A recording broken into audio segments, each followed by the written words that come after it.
क्या आप जानते हैं कि भारत में मुसलमान कभी भी एक छत्र साम्राज्य खड़ा नहीं कर पाए थे और जिस वक्त मुसलमान एक छत्र राज्य बनाने में कामयाब होने ही वाले थे, उसी वक्त कहानी में वह मोड़ आया कि भारत में मुस्लिम साम्राज्य का पतन शुरू हो गया।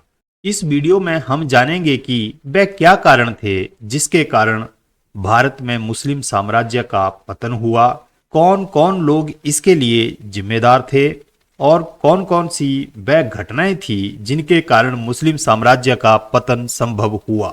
हम देखेंगे कि कैसे आंतरिक संघर्ष और राजपूतों तथा दक्षिण में हिंदू शक्ति के पुनरुत्थान ने इस मुसलमानी साम्राज्य को कमजोर कर दिया था।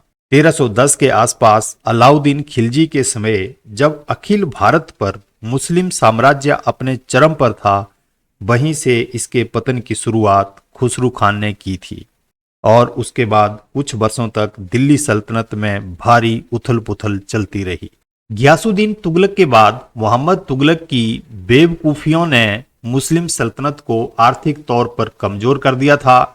उसके बाद फिरोज शाह तुगलक दिल्ली का सुल्तान बना, परंतु वह समझ गया था कि पूरी सल्तनत के चक्कर में कहीं जो क्षेत्र उसके पास यानी दिल्ली के आसपास का क्षेत्र वह भी न चला जाए, तो उसने आंतरिक विद्रोह के कारण उत्पन्न हुए दक्षिण के बहमनी और विजयनगर के साम्राज्य को स्वतंत्र राज्य के रूप में मान्यता दे दी।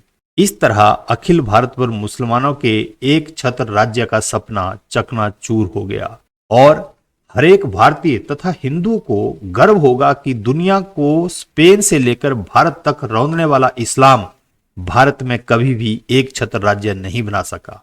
मुसलमानों के साम्राज्य के पतन के पीछे एक और सबसे बड़ा कारण था राजपूतों का पुनरुत्थान। तैमूर लंग के भारत पर 1397 में हुए आक्रमण के बाद दिल्ली सल्तनत लगभग पूरी तरह से तहस नहस हो गई और तैमूर के जाने के बाद दिल्ली में सैयद वंश का राज्य स्थापित हो गया। इस तरह मुस्लिम राजसत्ता की दुर्गति का लाभ उठाने के लिए राजस्थान के राजपूत पुनः उठ खड़े हुए। उस समय राजपूतों का धुरंधर नेता राणा कुंभा इस सारे आंदोलन का नायक बना। राणा कुंभा ने मालवा के सुल्तान मोहम्मद खिलजी को हराकर मुसलमानों के दिलों में खौफ पैदा कर दिया।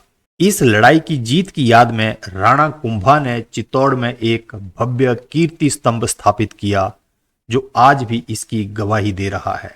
उधर दिल्ली में सैयद घराने का अंत सन 1450 में हो गया। उसके बाद कुछ समय के लिए लोधी वंश ने दिल्ली पर राज किया।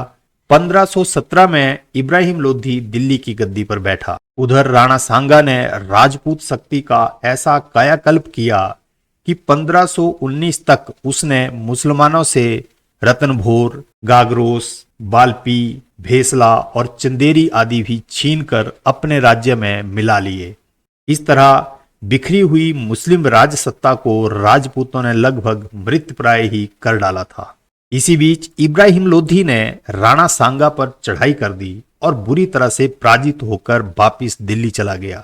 इस हार से बौखलाकर उसके लाहौर के सरदार दौलत खान ने बाबर से मिलकर 1526 में दिल्ली पर हमला कर दिया और इस लड़ाई में इब्राहिम लोधी की हार के बाद दिल्ली पर मुगल वंश का राज्य कायम हो गया। इस तरह 1310 से 1320 के आसपास जो मुसलमानों का साम्राज्य पूरे भारत में एक छत्र राज्य का सपना देख रहा था, वह कुछ ही वर्षों में समाप्त हो गया। इसके पतन में प्रमुख रूप से खुसरू खान की वह राज्य व धार्मिक क्रांति एक कारण थी, जिसके फलस्वरूप दिल्ली में खिलजी वंश का अंत हुआ और पूरी सल्तनत में विद्रोह होना शुरू हुए। फलस्वरूप दक्षिण में बहमनी राज्य तथा विजयनगर राज्य की नींव पड़ी। दूसरा, मोहम्मद बिन तुगलक जैसे बेवकूफ सुल्तानों ने सल्तनत की आर्थिक रूप से कमर तोड़ दी थी और दिल्ली पर कमजोर सुल्तानों के बैठने के कारण सल्तनत में आंतरिक कलह भी बढ़ गई थी, जिस स्थिति का भरपूर फायदा राजपूतों के पुनरुत्थान ने उठाया और मुसलमान सत्ता की चूलें तक हिला दी थी। इस तरह लगभग 1320 से शुरू हुए इस पतन ने अंग्रेजों के आगमन के साथ मुसलमानी सत्ता का अंत कर दिया। अगर आपको यह वीडियो पसंद आया तो कृपया हमारे चैनल को सब्सक्राइब करें और कमेंट में अपने विचार बताएं ताकि हम और अच्छा काम कर सकें। धन्यवाद।